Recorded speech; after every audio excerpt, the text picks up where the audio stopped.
Magandang araw sa inyong lahat ha. Araw na naman ng Huwebes, kaya naririto ang inyong Spokes Hour. At nandito po ako ngayon sa Terhar. Bakit? Dahil mahal po ang hotel at Airbnb sa Dahig. Kaya ang ginawa, pumunta ng probinsya.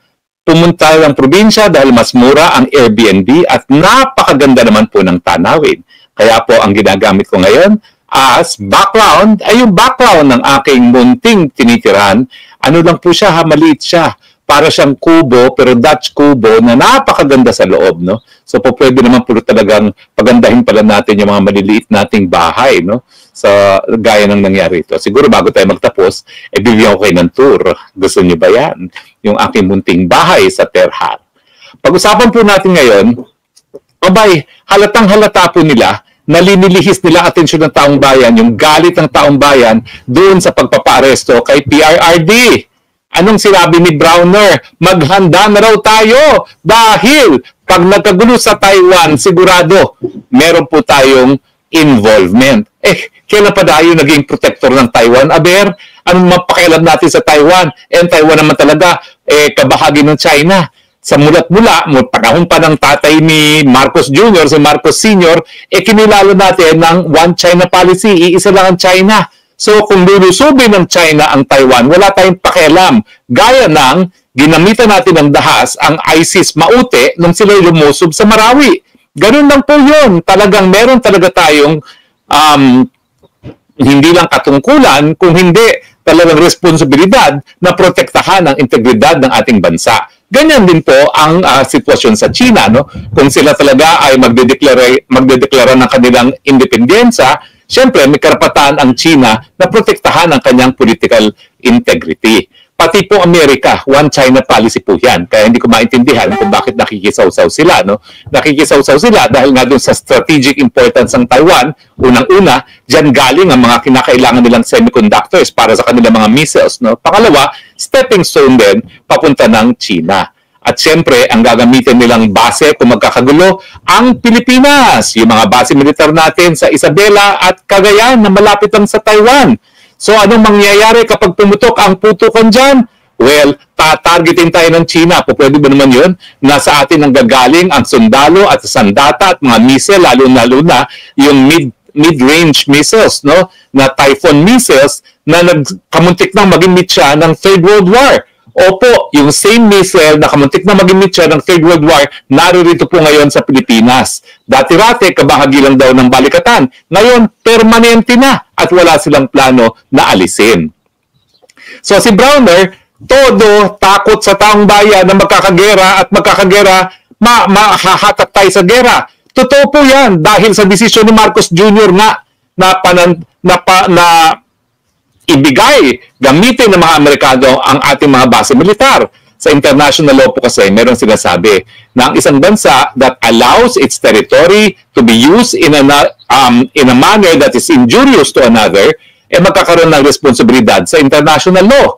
Kaya po, walang kaduda-duda, pag nagputukan dahil dyan sa Taiwan, puputukan din ng Luzon at hindi lang po mga OFW natin sa Taiwan ang mai-trouble.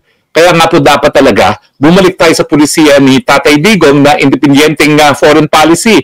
Lahat kaibigan, walang kalaban, dapat yan. Paalisin natin ang Typhoon missile at pangalawa, bawasan natin yung mga EDCA sites na yan. Dahil, ano naman ang silbi ng EDCA sites sa Cagayan at sa Isabela, no? Ang layo-layo niya doon sa pinag-aagawang isla sa Palawan. Ang tinatawag po natin na Benham Rice, ay hindi po yan disputed. Hindi po yan inaangkin ever ng China. Ang talagang problema natin sa West Philippine Sea. So ang aking solusyon nga dyan, sige, kung gusto nyo mag-EDCA kayo doon sa Kalayaan Island. Miski gamitin nyo pa yung buong isla. Doon kayo maglagay ng ano-anong missiles na gusto nyo para sigurado naman na magagamit yan doon sa pagtataguyod ng interes ng Pilipinas na protektahan ang ating teritoryo dyan sa West Philippine Sea. Pero hindi. Linagay nila yung Typhoon missile nila at linagay nila ang kanilang EDCA sites doon sa malapit sa Taiwan. Para kung magkaputukan dyan, miski wala naman tayong pakialam dyan sa Taiwan issue, pati tayo makakaladkad. So tama po si Browner. Kapag nagputukan sa Taiwan, damay tayo dahil sa kanila. Dahil pinayagan nila ang presensya ng Amerikano dito sa Pilipinas na siguradong tatargeting ng China. Pero linilihis din po nilang issue dahil akala nila pag tinakot nila ang tao sa gera, makakalimutan na si FPIRD. Hindi po. Lalo namin naaalala si FPIRD dahil ng panahon ni FPIRD, wala po tayong kalaban. Hindi po naging ganitong kainit ang relasyon ng Pilipinas at China. Kaya po nung panahon na yon, ang daming kapital na nanggaling sa China, ang daming mga turista nanggaling sa China. Eh ngayon, nawala na yung ating posisyon as #1 supplier ng saging man lang sa China. Eh pinakamalaking merkado yan para sa saging dahil mahigit 1 bilyong mga Chino ang kakain ng saging ng Pilipinas. Ngayon, naunahan na tayo ng Vietnam. Kasi bakit naman tatangkalikin ng mga Chino ating mga produkto, eh kinukonsidera na tayong mga kalaban. At kinukonsidera natin silang mga kalaban. Kaya nga, di ba, nag-issue na ng travel advisory ang mga Chino kasi nga, tinatarget ang mga Chino rito na pinagsisinungalingan ng babae sa Malacanang, pero alam naman natin na pati yung mga estudyante sa Cagayan, eh tinatawag na ahente. Espiya daw ng China. In fact, nagsabi pa ang ating Secretary of National Defense na may batas ang China na lahat ng Chino ay espiya daw. Ano ba naman yan? Masyado namang xenophobia yan. OA na kayo. Paano tayo makikinabang sa bagong yaman ng China kung ikukonsidera nila natin silang mga kaaway? So, Browner, itigil na yung paglilihis ng issue. Ang issue pa rin, bakit nyo ibinigay ang ating FPIRD sa ICC bago pa man hingin ng ICC ang kooperasyon natin para maaresto si FPIRD? At bakit nyo diniretso sa dahig at hindi sumunod sa Rome Statute na dapat hinarap muna sa RTC para sa deportation proceedings o extradition proceedings pala, hindi deportation but kundi extradition proceedings. Huwag ilihis ang issue. Hindi mawawala ang galit. Mga jutang ginamis nyo, ibalik nyo ang aming Presidente Rodrigo Roa Duterte. Maiba naman tayo. Abay, ang Hungary, isang miyembro ng European Union, isang European country, ay nag-anunsyo na, BBTO na sila sa ICC. Alam niyo po, significant ito dahil ang ICC, ang nagbuo talaga niyan ay mga Europeans. Yan po yung European Court dahil ang Amerika hindi naman kasapi dyan. No? At dahil ang mga bansang Africa ay dating mga colonies ng mga European countries, kaya naging miyembro ang African states. Nasabi ko na sa inyo dati, nung ako'y nangampanya sa ILC, talagang nagkakaroon na ng nabubuong desisyon ang African Union na bumitiw na sa ICC kasi ang pinupuruhan nila puro mga Aprikano. Kaya naman, talaga naman kinailangan nilang kunin si Presidente Digong para masabi sa mga Aprikano, o kita mo, hindi lang itim ang aming linilitis, pati mga kayumanggi dahil si Duterte nakakulong ngayon sa dahig. Pero ang dahilan kung bakit umalis ang Hungary, kapareho rin ng dahilan kung bakit ang Amerika, ang China at ay Russia ay hindi kasapi. Kasi nga, bagamat ang intensyon ay ang ICC ay parang court of last resort para doon sa mga sitwasyon na maraming karumal-dumal na krimen na walang gumaganang hukuman o walang gobyerno para magbigay katarungan, ang ICC nagpupumilit. Miski gumagana yung mga hukuman, gaya ng hukuman ng Pilipinas, ayan, pinilit na kunin si Duterte. Bakit niya sinasabihin na hindi kayang litisin ng hukumang Pilipinas ang 43 murders? Samantalang ang Maguindanao Massacre case na isa ako sa private prosecutor, nasentensyahan ang 57 counts of murder. Diba? So malinaw po yan. Masyado ng feel ng ICC ang kanyang jurisdiction, ang tawag dito, overreach.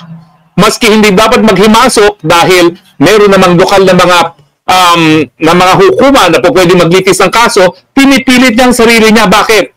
Paano kasi ma-justify ang mga sweldo ng empleyado ng hukuman niya kasama ng mga maestrado at mga prosecutor kung wala silang kaso? In fact, isa yan sa pula ko ngayon sa ICC. Palibasa, wala na aktibong kaso, nag-aantay ng desisyon yung isang kaso at wala na silang masimulang kaso dahil wala naman silang mahuling mga respondents. Hayan, para ma-justify yung kanilang napakalaking budget, linilitis sila si Duterte miski wala namang jurisdiction na. Tama ba yon? Hindi! Ang aking prediction, dahil isang European country bumitiw na, ang susunod na BBTO, kabubuan ng African Union. At pagkatapos niyan, isa-isa ng mga European countries ang BBTO. Hanggang ang maiiwan na lang ay yung mga European colonial powers na laos na ngayon. Yung Espanya, colonial powers. Nalaos na ngayon. Yung Espanya, ma-overtake na natin. No? Pagdating, no, tignan natin ang mga comments. Ang daming mga comments. Teka, susubukan ko po lahat basahin yan. Ha? Paano ba natin itataas itong mga comments? No? Para naman yung mga mas maagang comments ay mabasa natin. Dahil ngayon po, live tayo, titignan ko po kung paano ko mababasa yung mga komento. Well, ano kasi, no? Paano natin mababasa itong mga komento doon sa simula? Tignan natin, para hindi naman unfair dun sa mga nauna. Although ang dami mga komento, maraming salamat at ang dami pong nanonood ng live. Halos 10,000 pong nanonood ng live. Ang akin is, boo kay Browner, warmongering dahil linilihis ang issue tungkol kay FPIRD. Yan pa rin pong issue at goodbye ICC. Okay. Si CG Hon, I like your, ang bilis naman yan. I like your nature background. Attorney Harry Roque, si Junjun, idol attorney, si Hani, ano yan? Ako, nawala na. Pobing Maligayang Vlog, Bawag Kasing Namumuno, Minda Gonzaga, hi po. Tama po, laban lang talaga. Angelica Bohol Gaviola, Duterte pa rin. Elizabeth Guerrero Pimentel, thank you for your time. Coca Menyoza, Torre, ano yan? Hindi ko maintindihan yun. Dudes Casañera, I like your nature background. Tapos, Isyong Daisy, duda ko, attorney, nasa likod din si Lisa Marcos dito. May patoy na kasi. Okay, tingin ko naman totoo yan. Si Honey Chu, kawawa naman si Tatay Digo, ang Pilipino pa rin siya, nagsibisya sa bayan. Tapos si Danger Bass Demigod, hukuman na Y Pulos. Tamara Veduville Fox, may pag-asa pa ba makuuwi si Tatay? Siyempre po, may pag-asa. At ako naman po, whether or not I'm counsel, hindi ako mananahimik hanggang hindi magawa yung dapat magawa para siya mapalaya. Pabalito Oronzo, hello Spokes. Tamara Veduville Fox, may ayun nga po. Tapos Sandra 44, good evening po. John Spea, tapang-tapangan. Si Al Browner, Angelica Royal Gaviola, Bawal Bangag, Annalyn, watching from New Jersey, Maricel Barrios, Fox, always following your update. Hip Hop TV, hi attorney. Yen Walien, Agnes Habibol, paano naman Harry Roque, daming tanga ngayon sa Pilipinas. Minsan, minasan konnichiwa, ay bangag! Nelly Estudiante, matalino talaga si Attorney Roque. Thank you po. Ian Preblo, vote Duterte to 10 Bundok, Go Bato, Bona, State PDP. At saka, Gabay Party List. Huwag nyo kakalimutan, Gabay Party List. Yan po, magpapatupad ng tama ng universal healthcare, libreng gamot at libreng paggamot, magpapatupad ng libreng irigasyon, hindi lang dun sa 50% na meron ng irigasyon, kundi lahat ng ating kabukiran, at magpapatupad ng tamang libreng wifi at magsisimula, magtataguyod ng Freedom of Information at saka ng Whistleblower Act para lahat ng mga kurakot makulong na. Randolph Diaz de Francia, kailan po mamatay si Marcos Jr.? Ikaw talaga? Only God knows, Randolph. Chuchu Train, managot si Martin Romualdez at BBM. Anti-corruption, kulong si General Torres Diwata. Gerald Ibe, makaiba, si Pinoy, si Bangag Adik, si Pinoy, Mongoloid. Pinoy ako, watching from Hong Kong. Maria Fema Duterte, hello! Ma'am, hello! Nandito po ako, di ko iiwanan yung kamag-anak. Tapos, meron pong isa, pera lang ICC, Grace Young, watching from Cleveland. RH10, Hazel Garcia, Paki. Ay, nawala na si Hazel Garcia. Ay, nawala na. Anyway, Bobby Ujuan, dapat ang cabinet member of cabinet. Jazz Mikiat, ano po ang chance na makalabas ng detention cell si Tatay Digo? Mataas po ang chance. Dahil ako po naniniwala, yung lack of jurisdiction, rationate temporal. Ibig sabihin, yung nagsimula sa preliminary investigation sa pangalawang taon matapos tayo magbitiw, yan po ang pinakamalas na argumento, wala nang ebidensya, legal issue po yan, dismissed na kaagad. Okay? Maraming salamat po sa inyong mga komento. Ang dami po, kaya hindi ko mababasa lahat. Ganun pala. Maraming salamat po ha. Pero itigil ang warmongering, hindi kami magpapalihis ng issue. Bring him home. Bring him home, bring him home, and goodbye, ICC. Congratulations, Hungary. Maraming salamat po sa inyong patuloy na pagtangkilik at gaya na aking sinabi, tignan natin kung mabibigyan ko kayo ng tour ng aking tahanan. Okay? Tignan natin. Ito po ang aking kabukiran na background. Okay? Ito po. Yan. Okay? Tapos, ito po ang yan po, ha? Taran! Ha? Pwede na po ako magsasaka. Tignan natin. Tignan mo itong bahay nito. Makikita niyo po, maliit lang ha. Parang bahay Pilipino. Diba sa labas? Parang bahay Pilipino, no? Na simpleng-simple. Pero ganda ng loob. Ay kayo. Papakita ko sa inyo ang loob. Ang marumi kong mga gamit ay narito. Ayan, tignan nyo ang aking loob. Ito ang aking tulugan. So habang nakadepende si Tatay Tico, ako po ay buhay magsasaka sa Pola. Kasi dito sa lahat sa dahil. May mag-train lang naman ako, no? Tapos may pangalawang kwarto sa taas. Sige. Okay tayo. Tingnan natin yung kwarto sa taas. Tingnan natin mabilisan yung kwarto sa taas. So, pwede kayong bumisita sa akin. Meron akong spare room, di ba? Ayan. Okay. So, maliit siya, pero maganda. So, tayo na. Dapat yung mga socialized housing natin. Ganito, itsura.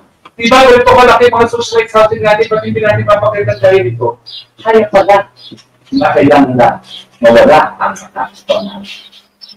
Hanggang sa muli namin pagkikita, ito po ang iyong talk na bayan, nagsasabi, I love you Philippines, you're the only country that I love, because you're the only country that I have. God bless the Philippines. Bye!